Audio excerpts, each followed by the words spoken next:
할렐루야, 주님 감사합니다. 우리 하나님께서 우리 오늘도 우리 미라클교회를 축복하시고 하나님의 귀한 말씀, 복음의 말씀을 이렇게 준비시켜 주셨습니다. 오늘도 이 말씀을 통해서 우리가 큰 은혜 받으시는 시간 갖게 되기를 축원합니다. 오늘의 말씀은 창세기 6장 1절로부터 8절까지 창세기 1장 1절로부터 8절까지 우리 함께 교독하겠습니다. 시작. 사람이 땅 위에 번성하기 시작할 때 그들에게서 딸들이 나니 하나님의 아들들이 사람의 딸들의 아름다움을 보고 자기들이 좋아하는 모든 여자를 아내로 삼는지라. 여호와께서 이르시되 나의 영이 원하는 하나님과 함께 하지 아니하니 이는 그들이 육신이 됨이라. 그러나 그들의 날은 120년이 되리라 하시니라. 당시에 땅에는 네피림이 있었고 그 후에도 하나님의 아들들이 사람의 딸들에게로 들어와 자식을 낳으니 그들은 용사라 고대에 명성이 있는 사람들이었더라. 여호와께서 사람의 죄악이 세상에 가득함과 그들의 마음으로 생각하는 모든 계획이 항상 악할 뿐임을 보시고 땅 위에 사람 지으셨음을 한탄하사 마음에 근심하시고 이르시되 내가 창조한 사람을 내가 지면에서 쓸어버리되 사람으로부터 가축과 기는 것과 공중의 새끼가 이는 내가 그것들을 지었음을 한탄함이니라 하시니라. 그러나 노아는 여호와 은혜를 입었더라. 아멘. 네, 오늘은요, 이 노아의 홍수 사건, 창세기 6장 전체를 다 읽으면 좋겠는데, 이건 나중에 이제 시간 나시면은 집에서 한번 읽어보세요. 노아의 홍수 사건은 창세기 6장, 7장, 8절, 8장, 9장, 여러 장을 거쳐서 기록되고 있어요. 창세기는 물론 모든 성경은 성령 하나님이 저자시죠. 하지만 기록한 자는 모세예요. 모세가 BC 1500년경에 이 하나님께서 기록하게 하심으로 이 기록을 한 거죠.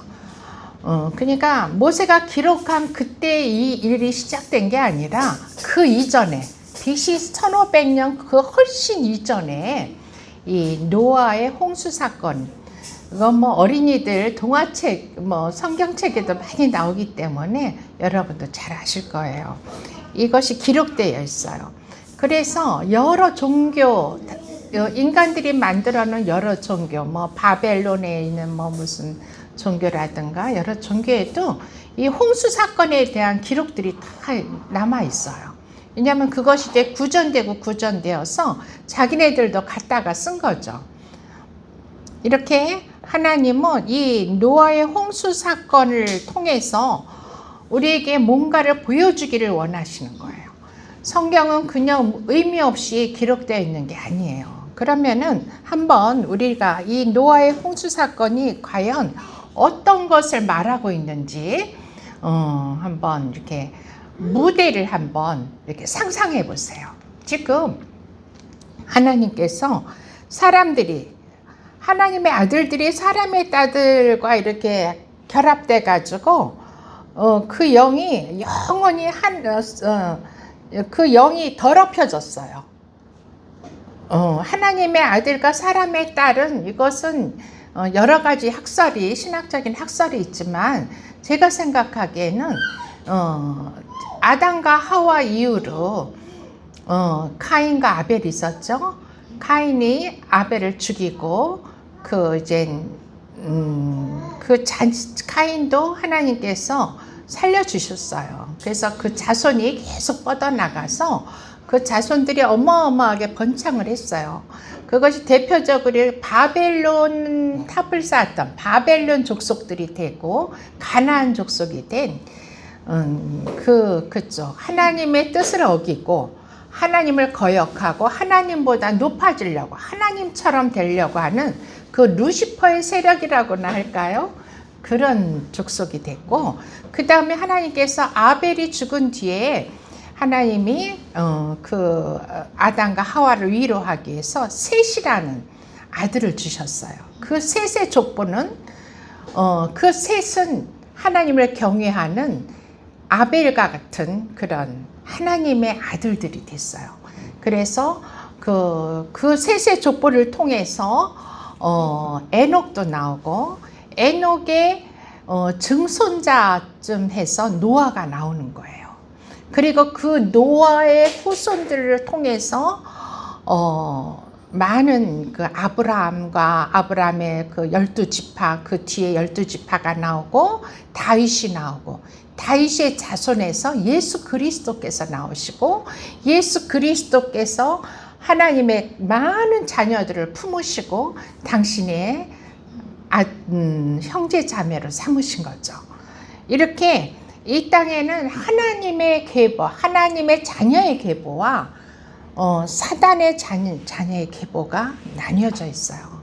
그것을 아마 하나님의 아들들과 사람의 딸이라고 여기에는 아마 기록되고 있지 않는가 생각해요. 근데 이들이 혼합을 해요. 혼혈을 해요. 나뉘어야 되는데 여호수아 하나님께서 여호수아에게 명하셔서 가나안에 가면은 모든 종족을 다 전멸시켜라, 멸절시키라 그랬는데 그들의 영적인 연약함 때문에 완전히 다 전멸시키지를 못하죠. 이렇게 그 가나안 족속은요, 그 가인의 후손에서 나온 악한 족속들이에요. 그래서 지금도 우리에게까지 유전되어 왔던 그냥 예수님을 영접하기 전에 우리에게까지 들어와 있는 가나안의 7 귀신, 다 거기에서 나온 거예요. 이렇게 해서 하나님은 인간이 이로 인해서 죄를 짓기 시작하자 그들은 땅에는 네피림이 있었고 그의 하나님의 아들들이 사람의 딸들에게 들어가서 자식을 낳으니 그들은 용사라 고대의 명성이 있는 사람이었더라. 이렇게 말씀하고 있어요. 네피림이라고 하면요, 어마어마하게 큰 거인족을 말해요. 그리고 용사, 그들은 용사라 그랬대요. 그러면 그들이 아마 그 바벨탑을 쌓고 하늘에 오르려고 했던 그런 족속이 됐던 거예요.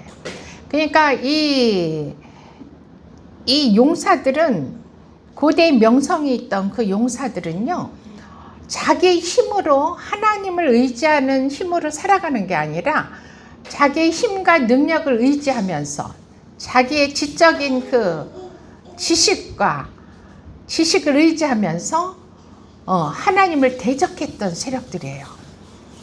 그들은 지금도 끊임없이 있죠. 존재하죠. 이렇게 이 세상에는 그냥 두세요. 이 세상에는 그렇게 하나님의 아들들과 사람의 딸들이 있는 거예요. 그래서 서로 이렇게 엉켜서 살지만은 그 하나님 기뻐하지 않으시고, 그로 인해서 죄악이 범람한 거예요. 죄라는 것은 하나님의 말씀을 거역하는 게 죄예요. 하나님은 우리를 창조하시고 하나님의 말씀 안에서 살 수 있도록 이렇게 지으셨는데 그것을 거절하고 그것을 이제 하나님을 대적했던 세력들이 바로 세력들이 있었던 거죠. 그대로부터. 그래서 하나님께서 이 인간들이 너무나 죄를 많이 범하기 때문에 진짜 하나님이 사람을 지으신 것을 한탄하고 후회하셨어요. 그래가지고 안 되겠다, 이제 다 쓸어버려야겠다. 그러셔가지고 다 쓸어버리려고 했는데, 다 없애버리려고 했는데 노아만이 하나님께 은혜를 입은 자였더라. 그렇게 많은 사람 중에 노아는 굉장한 당대 의인이었어요. 하나님 말씀대로 하나님께 순종하며 하나님의 은혜를 입고 살았던 그 노아, 그는 죽일 수가 없으셨어요. 하나님은요, 항상 그 하나님께서 가장 사랑하는 소수를 남겨두시고 심판을 하셔도 심판하시죠.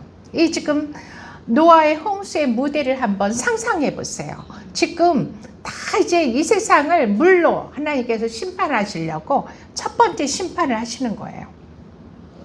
그래가지고 하늘을 열으시고 하늘에 있는 모든 비를 지면에 내리시고 또 지면을 열어서 깊은 샘에서부터 물이 솟아오르게 하고, 그쵸? 우리가 가물었을 때도 산에 가면요 졸졸졸 샘물이 흐르고 있어요.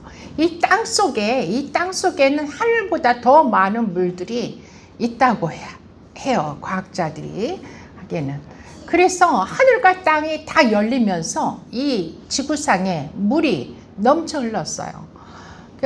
오죽하면 가장 높은 산까지도 그 당시에 가장 높은 산이 히말라야 산인지 알프스 산인지 알 수 없지만 거기까지 다 떠오른 거예요. 물이 다 잠겼어요. 그래가지고 40주야를 밤낮으로 하나님께서 비를 내리셨어. 그러니까 이 땅에 뭐가 있어요? 온통 물이에요. 모든 생물이 다 죽었어요. 그리고 물이고 그 위에 방주가 있어요. 근데 하나님이 사랑하시고 당대 의인으로 여겼던 이 노아는 하나님께서 노아에게 그 당시에 그 모든 세상 사람들이 지은 죄악으로 인해서 세상을 심판하실 때 노아에게 명령을 하셨어요. 너는 방주를 지어라. 저 산에 올라가서, 평지도 아니야, 저 산에 올라가서, 산에 가야지 나무가 많으니까 거기에서 방주를 짓는데, 방주를 어떠한 귀문, 이 배가 아니래요. 방주라고 하니까 이게 배인 줄 알았는데 배가 아니라 사각형의 그런 직육면체인 거야. 높이는 132m, 또 폭은 22m, 그리고 높이가 13m, 길이가 135m. 그러니까 한 3층 높이의 3층으로 된 그런 빌딩이죠. 그거를 지으라고 말씀하시고 그걸 다 역청을 발라서 물이 새지 않도록 그렇게 다 지으라 그래서 노아는 하나님께 순종하고 그걸 짓기 시작했어요. 노아의 가족이 모두 함께 힘을 합해서 지었겠죠. 그니 세상에서 사람들이 볼 때 그 당시에 비도 오는 것도 아니고 홍수가 일어나는 것도, 하늘에서 비도 안 내리는데 가서 그런 방주를 짓고 있으니까 얼마나 무시했겠어요. 저 가족은 완전 정신병자, 또라이다 막 이렇겠죠. 그렇지만 하나님은 노아를 의롭게 여기신 이유가 있어요. 노아는 사람을 의식하지 않았어요. 오직 하나님의 말씀만이 진리고 절대적인 거라는 걸 알았기 때문에 하나님의 뜻을 수행했어요. 그래가지고 이제 그 노아의 방주에 하나님께서 다 거룩한 짐승, 새들과 짐승 이런 것들을 다 한 쌍씩, 거룩한 것들은 7쌍씩, 좀 부정한 것들은 2쌍씩 이렇게 해서 다 집어 넣으셨어요. 성령님께서 이끌으셨죠. 노아가 뭐 들어온다고 짐승들 보고 너희들 들어와라 한다고 들어오겠어요? 성령님께서 다 보내셔가지고 그 짐승들과 새들을 다 그 방주에 넣고, 그리고 그 노아의 아들이 셋이 있었어요. 셈과 함과 야벳이라는 세 자녀들, 그리고 그 자녀들의 며느리들. 그래가지고 모두 그러니까 8명이겠죠. 8명이 그 방주에 갔어요. 그리고 그 방주에 들어가서 이제 7일 전에 하나님께서 말씀하셨어요. 이제 다 들어가라. 그랬을 때 노아가 이제 드디어 하나님이 말씀하시는 홍수가 시작되는구나. 비도 그때 내리지도 않았는데 다 들어가는 거예요. 그래서 세상 사람들이 얘기했겠죠. 빨리빨리 당신들도 들어오라고 했지만 다 미친 사람 취급을 하고, 아니 비도 안 오는데 왜 거긴 들어가 하고 무시했겠죠. 이렇게 노아의 가족과 그러니까 성령님께서 인도하신 그 동물들이 그 방주에 올라타고 7일 후가 되자 문이 닫혔어요. 닫히고 제일 끝에 3층에는 창문을 열어서 미닫이로 창문을 하나 만들게 그렇게 하셨어요. 그러자 이제 문이 닫히자 비가 내리기 시작했어. 그런데 얼마나 많이 왔는지 40주야를 밤낮으로 비가 내리니까 이제 모든 산이 다 보이지 않는 그런 엄청난 그런 물, 이제 바다, 전 세상이 바다가 된 거예요. 여기서 한번 보세요. 이 전체가 다 물이야. 바다고, 뭐 물이 산 끝까지 올라왔으니까 다 바다죠. 뭐 바다고 그 위에 방주, 노아의 방주가 떴어요. 그리고 그 방주 안에 노아의 가족과 동물과 이런 모든 것들이 실려져 있어요. 하나님께서 이제 살리고자 하는, 생명을 유지시키고자 하는 것들이 실려져 있죠. 그런데 이 홍수라는 것은요, 성경에서 보면은 홍수나 물, 바다, 이것은 뭐를 뜻하냐면 이 죄악된 세상에서 이 죄악으로 인해서 죄악으로 인한 죽음을 의미해요. 저주, 이 죄, 저주, 죽음, 하나님의 심판, 그거를 상징하는 게 바로 이 홍수인 것이에요.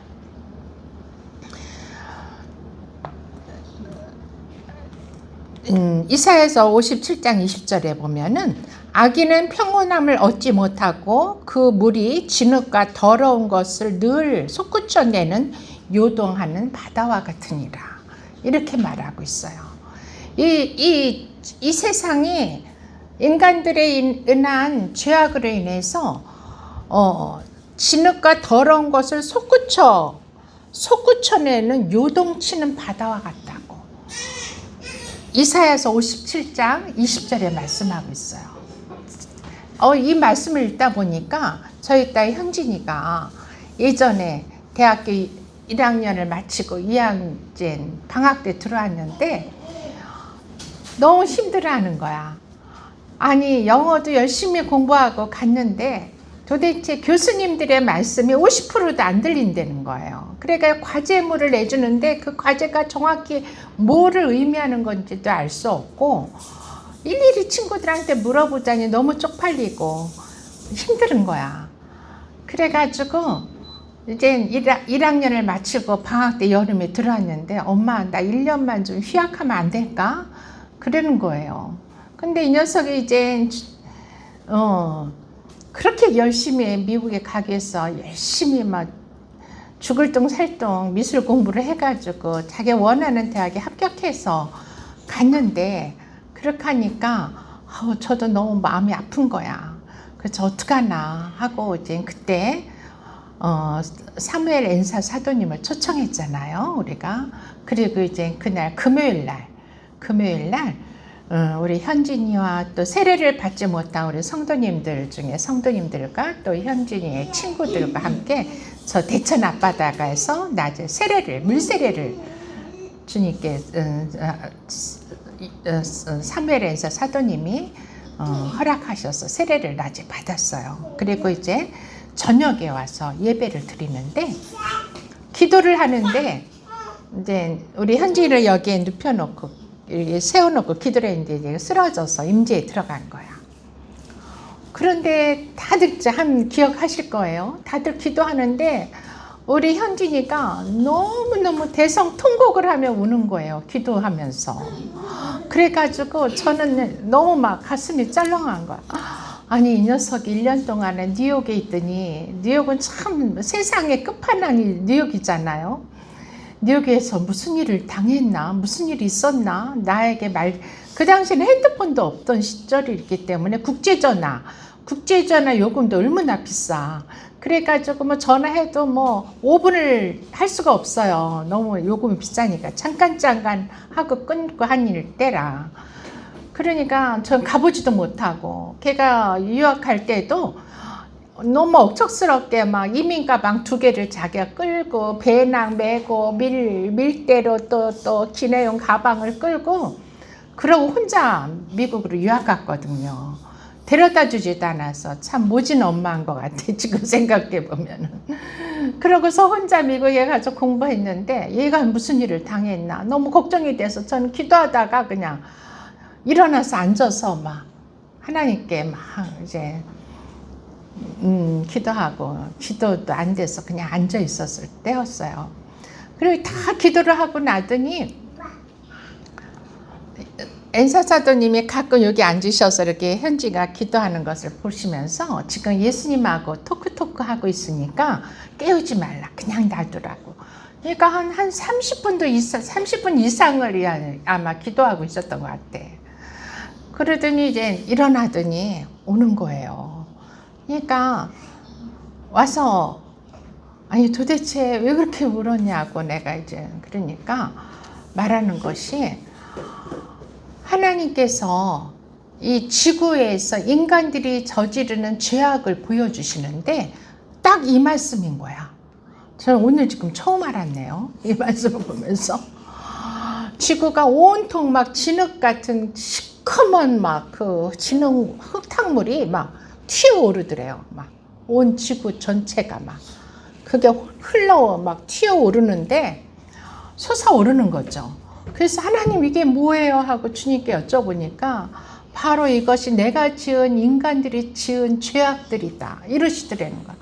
그 말을 들으니까 자기가 그동안 지은 죄가 생각이 나가지고 대성통곡을 하고 눈물이 나더래요. 왜냐하면은 나는 미국에 가서 하나님께서 미국까지 가서 공부하도록 이끌어 주셨는데 예배도 제대로 못 드리고 성경도 못 보고 교회도 못 가고 저 파티장, 디스코장 놀러 다니고 얼마나 좋아하시나. 막 옷처럼 고등학교 3년에 막 맨날 공부만 시험에 매달렸다가 미국 가서 대학을 가고 막 그러니까 너무 자유하잖아. 뉴욕은 얼마나 또 볼 것들이 많아요. 그러니까 맨날 이제 구경 다니고 뮤지컬 구경 다니고 미술관 다니고 이러면서 주님을 이제 거의 잊어버리고 사는 거야. 그것이 막 후회가 되면서 너무너무 막 펑펑 대성통곡을 하면서 하나님께 회개하면 눈물을 흘리는데, 그 다음에 딱 장면이 바뀌더니 자기가 주말마다 이제 일주일에 한 번 마트에 가서 쇼핑을 해가지고 이렇게 가방을 가슴에 이렇게 들고 일주일 먹을 것을 이제 사가지고 집으로 온대요. 그런데 이제 차가 없으니까 걸어서 마트를 가는데 이제 공원을 거친대요. 공원을 지나다 보면은 노숙자들이 그 벤치에서 자고 있기도 앉아 있기도 하고 그런데 보통 이제 아침 일찍 마트를 가나 봐. 그러다 보면 그들이 불쌍해서 이제 바나나를 사면은 바나나 하나씩 주거나 초콜릿가 있으면 초콜릿을 이렇게 주거나 이러면서 온대요. 저는 몰랐죠. 그러는데 그걸 보여주시더래요. 그러면서 하나님 주님께서 자기의 자기가 잘못한 거, 성경도 안 보고 기도도 안 하고 예배도 안 드리고 이런 것은 말씀하지 않으시고, 네가 나의 자녀들을 네가 이렇게 챙긴 거, 이 자녀들을 챙긴 것이 내가 너무 고맙고 사랑스러웠다고 그러면서 그 장면을 보여주시더라는 거야. 그래가지고 또 너무 감사해가지고 또 꾀꼬리 같은 목소리로 막 영의 찬양을 하는 거야.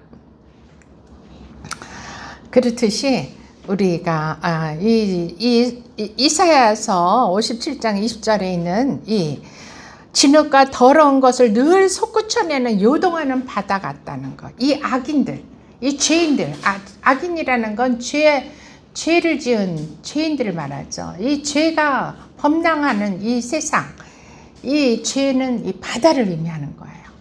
그래서 이 홍수는 이 홍수, 물, 바다 이것은 죽음, 저주, 그리고 하나님께서 그것들을 죄인들을 이 세상에 죄악된 모든 것들을 심판하시는 것을 상징하는 거예요. 그런데 이 홍수는요, 여기에서 나타난 홍수는 인간 하나님께서 인간들과 함께 살고 인간들과 함께 그 낙원을 이루고자 하였던 그 계획이 무산되면서 인간이 죄악으로 인해서 저주 아래, 그 심판 아래에서 이제 영원한 죽음, 둘째 죽음으로 가게 되는 것을 의미하는 거예요. 영원한 죽음으로. 그렇지만 그 저주의 물 위에 우리는 뭐가 있어요? 방주가 떠 있는 걸 보게 되죠. 그럼 그 방주 안에 들어간 자들은 이 죽음에서 건져진 자들을 말하죠. 죽음에서 생명을 얻은 자, 그들만이 방주 안에 있는 거예요. 그들은 그동안 그 하나님이 지으신 자녀들이 많이 번성했기 때문에 인류가 어마어마하게 많았겠죠. 그랬는데 그 중에서 몇 명이 들어가 있어요? 8명만. 우리 지금 미라클교회 모두 8명이 있나 봐. 지금 8명. 이 8명만 방주 안에 있는 거예요. 하나님이 택하는, 하나님께서 죽음에서 생명으로 인도하는 자들은요, 아주 소수예요, 이렇게. 그래서 우리 교회가 작다고 낙심하면 안 돼요. 우리 하나하나가 하나님께서 선택하신 너무나도 귀한 생명인 것이에요. 이 방주는 히브리어 말로 테바라고 해요. 그런데 이 방주와 같은 것이 또 출애굽기에 나오죠. 그쵸? 출애굽기에 모세의 그 갈대상자. 야곱의 12지파들이 이제 이스라엘을 떠나서 요셉이 있는 애굽으로 가서 큰 민족을 이루게 돼요. 그러자 애굽에 있는 바로 왕이 두려운 거야. 근데 이 이스라엘 백성들은요, 막 힘도 세고 키도 크고 막 능력도 좋고 머리도 좋고, 이스라엘 사람들이 세상에서 최고 IQ가 높잖아요. 그러니까 두려운 거예요. 그래가지고 하루는 어떡할까 하다가 이 이스라엘 백성들이 그 당시에 태어난 사내 아이들을 다 죽이라는 명령을 내려요. 그래가지고 뭐 난리가 났죠. 그 이후로 다 사내 아이들이 태어나면 다 죽여. 여자아이들은 살려놓고 사내 아이들은 다 죽이라 그러는데, 모세 가정에 또 사내 아이 모세가 태어난 거예요. 그런데 보니까 너무 아름다운 거야. 죽일 수가 없는 거야. 도대체 산파도 도대체 이 아이를 죽일 수가 없어서 비밀리에 붙인 거예요. 살려주고 3개월을 두었는데 이제 더 이상 크니까 이제 어떻게 할 수가 없어. 그래가지고 모세 부모님이 갈대상자를 만들어가지고 갈대상자에 역청을 발랐어요. 역청을 바르면 물이 안 새는 거예요. 마치 방주에다가, 노아의 방주에 역청을 발라서 물 위에 뜰 수 있도록 만든 것처럼 이 갈대상자에도 역청을 발라서 물이 들어오지 않게 하고, 그 안에다가 3개월 된 아기였으니까 작겠죠. 그 아이 모세를 넣고 물에 띄웠어요. 그 물은 뭐예요? 뭐라 그랬죠? 물은 저주의 죽음의 물에 모세를 흘려보낸 거예요. 그렇지만 하나님께서는 모세를 바로의 공주의 손에 넘겨주셔가지고 살리시죠. 이렇게 우리 모두가, 이것은 바로 이스라엘 민족이 다 죽어야 될 죽을 수밖에 없는 이스라엘의 그 사내 아이들, 죽을 수밖에 없는 죄로 말미암아 죽을 수밖에 없는 그 죄인들을 살리시는, 그 운명적으로 살리시는 것을 상징적으로 보여주시는 거예요. 우리 모두가 죽어야 할 그 자리에서 어떤 선택된 소수의 무리들만이 그 방주가 그를 품고 살려내시는 것. 그게 하나님의 생명의 역사인 것이죠. 그래서 모세는 방주를 타고 죽음의 물에서 건져낸 자다. 모세라는 이름의 뜻이 물에서 건져낸 자다, 이런 뜻이 있죠. 우리 모두는요, 모세예요. 우리는 모두 죽음의 바다에 던져진 자들이에요. 그렇지만 그 갈대 상자 속에서 살아난 자들인 거죠. 그러면은 이 창세기에 나타난 이 노아의 방주, 또 그 다음에 출애굽기에서 나타나는 이 모세의 갈대 상자, 이것이 또 어떻게 복음으로 연결되냐? 그 다음에는 이 선택된 자들을 품고 안아서 그들을 생명으로 건져낸 이 방주가 사람의 모습으로 다시 등장을 해요. 그러니까 이 방주는 그냥 겉으로 봐서는 그냥 어떤 건물이기도 하고 상자이기도 하지만, 배이기도 하지만, 그것은 바로 다시 사람으로 나타나서 이제 홍수 사건, 홍해 사건, 모세의 홍해 사건으로 넘어가는 거예요. 이렇게 성경은요, 창세기부터 계시록까지 하나님의 어떤 구원의 계획과 구원하심을 그림처럼 나타내 주시는 거예요. 이제 방주가 그 다음에는 홍해 사건으로 넘어가서 이제 애굽에 있는 이스라엘 백성들을 그 홍해를 건너서 광야로 이끌어내는, 출애굽시키는 그런 사건으로 발전하는 거예요. 점진적으로 이제 그림을 이제 방주에서 사람의 모습으로 그림을 바꾸셔 나가는 거예요. 상상해 보세요. 그때 고린도전서 10장 1, 2절의 말씀을 보니까 제가 읽어 드릴게요.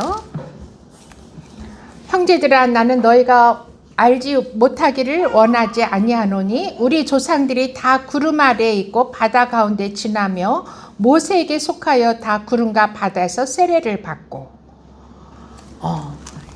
모세에 속해서 이스라엘이 이제 애굽에서 거대한 큰 민족을 이루었잖아요. 그래서 하나님께서 이제 출애굽을 시켜서 가나안 땅을 인도해 가려고 모세를 불러서 그곳으로 보냈죠. 바로에게로 가서 이 민족을 내가 데리고 가야 되겠다. 그랬을 때 모세의 말을 거부해가지고 바로의 애굽에 10가지 재앙이 내렸잖아요.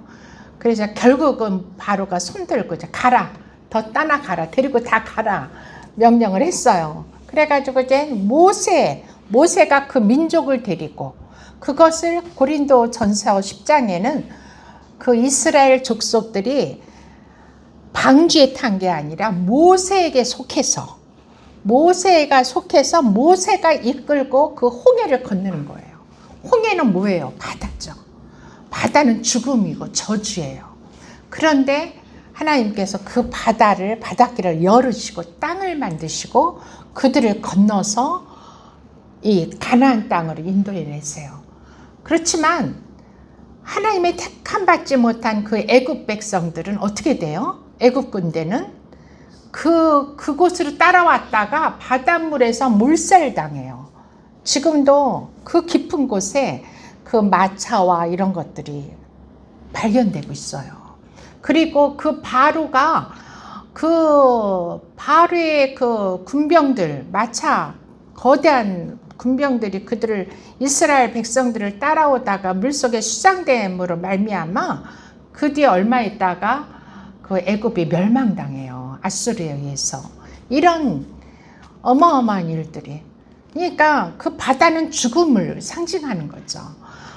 이 모세는 바로, 그 다음에 모세는 바로 예수 그리스도를 의미하는 거예요. 신명기에 보면은요, 내 하나님 여호와께서 너희 가운데 내 형제 중에서 너를 위하여 나와 같은 선지자 하나를 일으키리니 너희는 그의 말을 들을지니라. 신명기에 이미 예수님이 예언되어 있어요. 모세를 통해서. 모세와 같은 선지자 하나를 일으키신다고 말씀하신 거예요. 그래서 이제 그 모세를 통해서 이렇게 이 그 방주가 바로 모세로 바뀐 거죠. 그림이 그려지시죠? 이 방주와 모세가 하나로 동일시되는 거예요. 이렇게 상징적으로 보여주시는 거죠. 바다에 빠져 죽는 애굽 군대와 바다에서 죽지 않고 모세와 함께 건너서 하나님의 선택을 받은 그 이스라엘 백성, 대비가 되는 거죠. 그것은 누구에게 속하느냐에 따라서 이렇게 운명이 갈리는 거예요. 여기서는 이 출애굽기에서는 물론 모세에 속했다고 말씀하고 있어요. 그렇지만 그 모세는 이제 신약에 가서 그 모세와 같은 선지자를 세우신 게 바로 예수님이시다. 이렇게 말씀하고 있으시죠. 요한복음 6장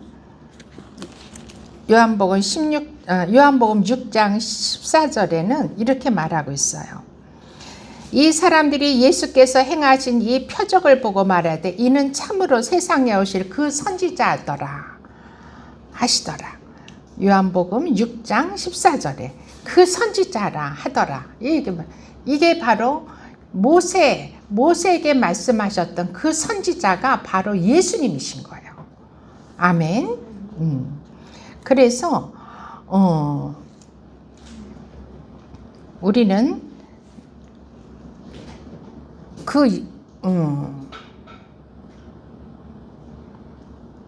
그리고 이제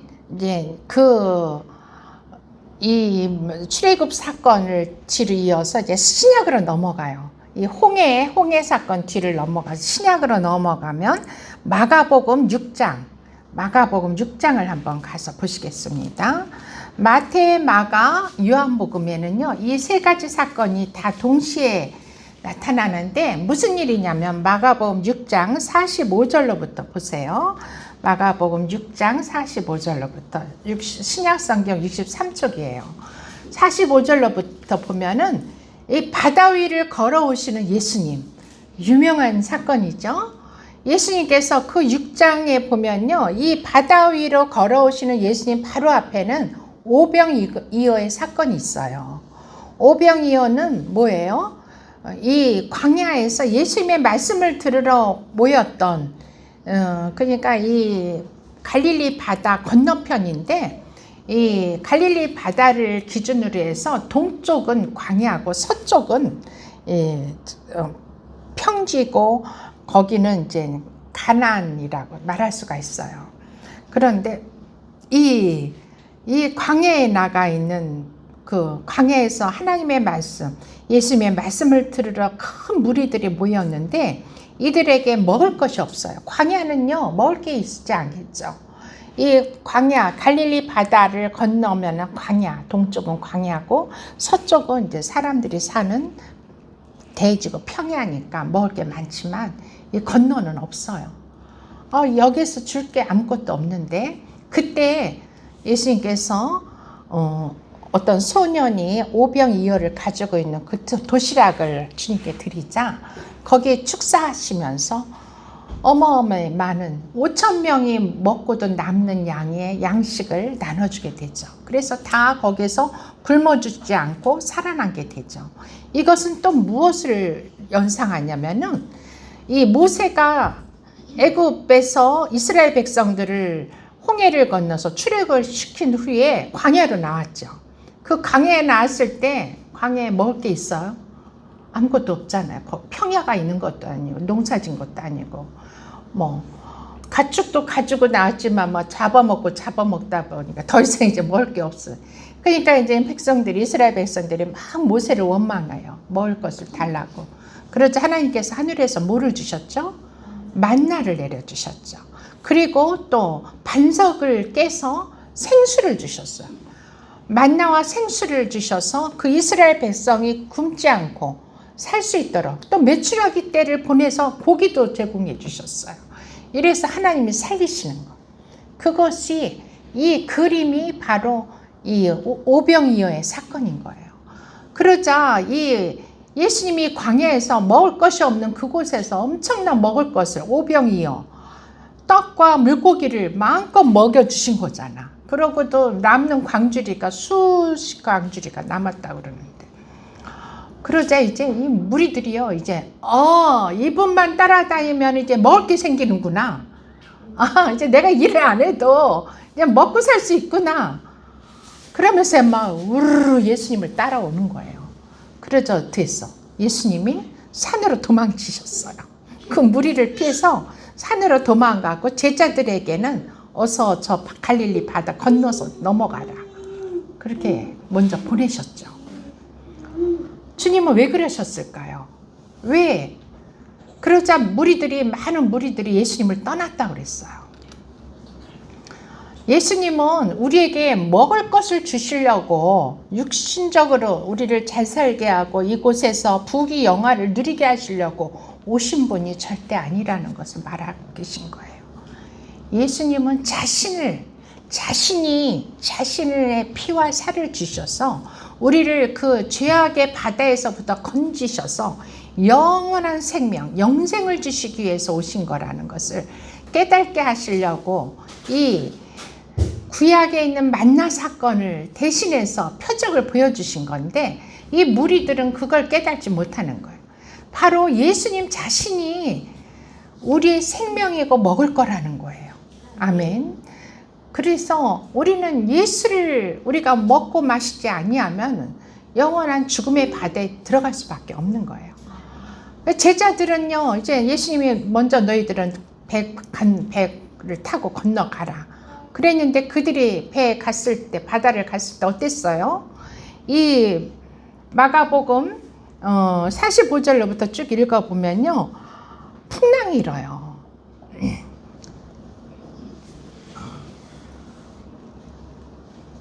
마가복음 45장부터 52절까지 한번 읽어볼까요? 시작. 예수께서 즉시 제자들을 재촉하사 자기가 무리를 보내는 동안에 배 타고 앞서 건너편 벳세다로 가게 하시고 무리를 작별하신 후에 기도하러 산으로 가시니라.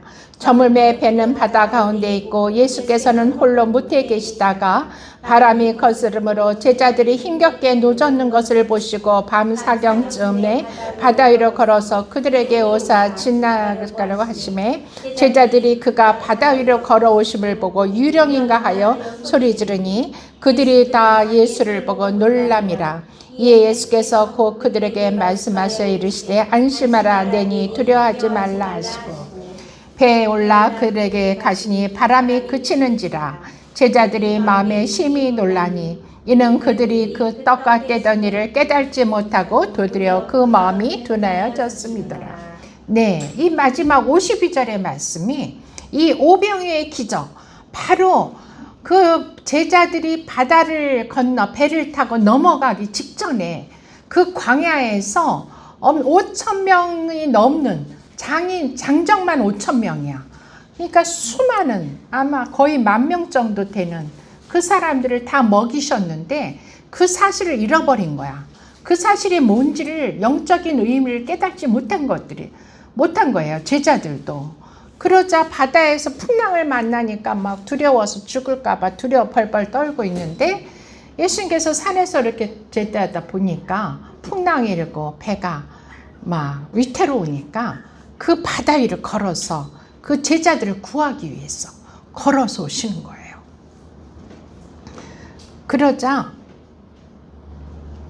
주님이, 그러니까 그들은 놀래가지고 유령인가 해서 놀랬다고 그러잖아. 그때까지도 예수님인 걸 모르는 거야. 그러니까 예수님께서 내니 두려워하지 말라. 내니 두려워하지 말라. 이 뜻은요,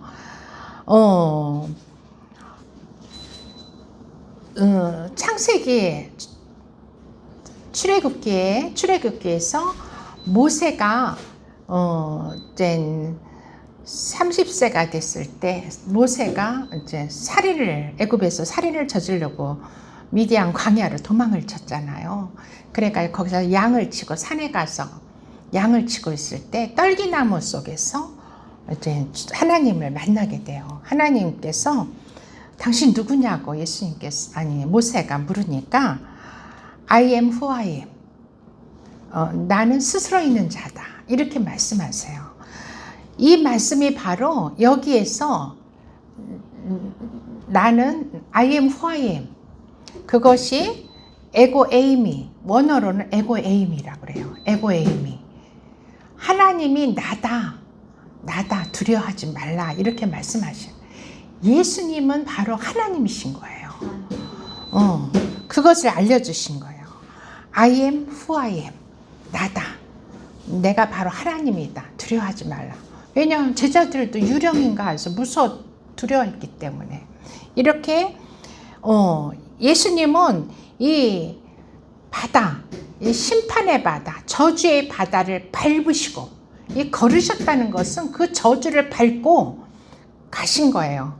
가서 배에 있는 그 자신의 자녀들을, 자신의 제자들을 구하신 거죠.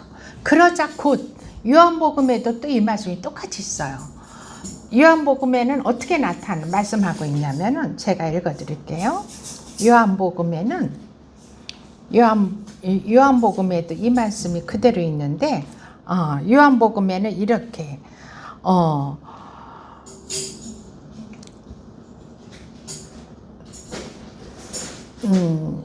주님을 영접하자 곧 즉시 저희의 가려던 땅에 다다랐더라, 이렇게 했어요.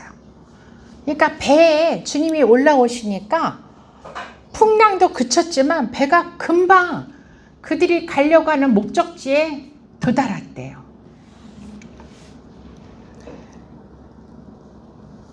바로 이 굶주림 중에서 또 풍랑 중에서 이 세상은 그 속에 있는 거예요.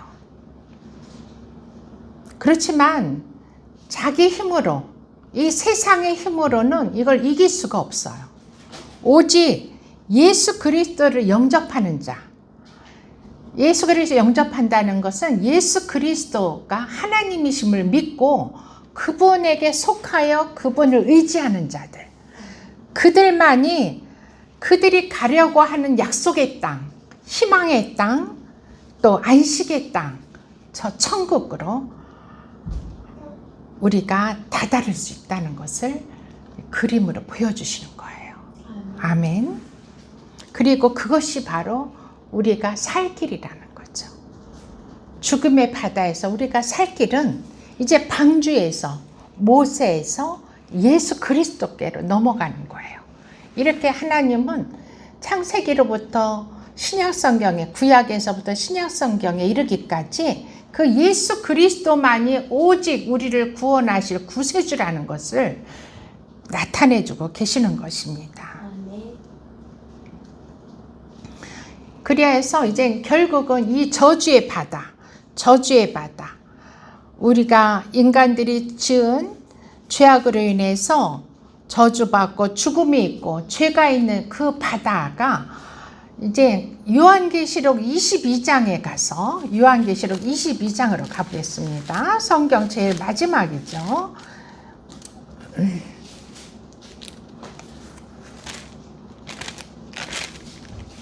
21장, 요한계시록 21장에 가보니까 21장 1절을 한번 다 같이 읽어보겠습니다. 시작. 또 내가 새하늘과 새 땅을 보니 처음 하늘과 처음 땅이 없어졌고 바다도 다시 있지 않더라. 아멘. 이 거룩한 성 새 예루살렘에 내려오니까 이제 거기에서 바다가 이제 더 이상 없는 거예요. 아멘. 이 저주가 없어지는 거예요. 그래서 하나님께서는 모든 눈물을 그 눈에서 닦아주시고 다시는 사망이 없고 애통하는 것이나 곡하는 것이나 아픈 것이나 다시 있지 아니하리니 처음 것들이 다 지나갔습니다. 4절에는 이렇게 말씀하고 계시는 거예요. 이렇게 우리는 참으로 하나님께서 놀랍게 이 세상 가운데서도 하나님께서 아주 소수의 그 무리 중에 우리를 속하게 하시고 구원의 방주되는 우리 교회를 주시고 예수님을 통해서 교회를 주신 거예요. 우리가 교회인 거예요. 교회를 주셔서 하나님의 그 안식의 땅, 새 예루살렘으로 우리를 인도하시기 위해서 우리를 부르시고 택하신 걸 기억하시고 이것이 바로 복음인 거예요. 아멘. 이 복음은 성경에서 전체적으로 창세기로부터 요한계시록까지 점진적으로 또 점차적으로 이렇게 기록되고 있어요. 오늘도 주님의 복음을 노아의 방주를 통해서 우리가 한번 살펴보았습니다. 또 다음 시간에는 또 더 깊이 더 나아가서 우리의 복음이 얼마나 하나님이 계획하신 이 구원의 복음이 얼마나 대단한 건지 그것을 우리가 알고 우리가 이 세상 살 때는 참 모든 게 녹록지 않아요. 우리 마음대로 되는 건 없어요. 그렇지만 이 모든 것이 이 땅에서 우리를 훈련시키시는 하나님의 계획과 뜻 가운데 우리 있는 것이 섭리 가운데 있는 거예요. 그렇지만 하나님은 결코 우리를 버려두지 않아요. 아까 마가복음에서도 봤듯이 그 제자들이 예수님이 시킨 대로 바다를 건너갔는데 풍랑을 만나죠. 우리 이렇게 풍랑도 만나고 굶주림도 만나고 가난도 만나고 병도 만나고 또 뭔가 어려운 문제도 봉착하고 이런 세상에 살아요. 그게 바로 이 세상이기 때문에. 그렇지만 우리를 그대로 두시는 하나님이 아니세요. 그때마다 우리에게 찾아오셔서 우리를 구원하시고 건져주시는 그런 좋으신 하나님, 선하신 하나님을 찬양하며 경배합니다. 아멘. 우리 함께 이 말씀을 다시 묵상하시면서 기도하시겠습니다.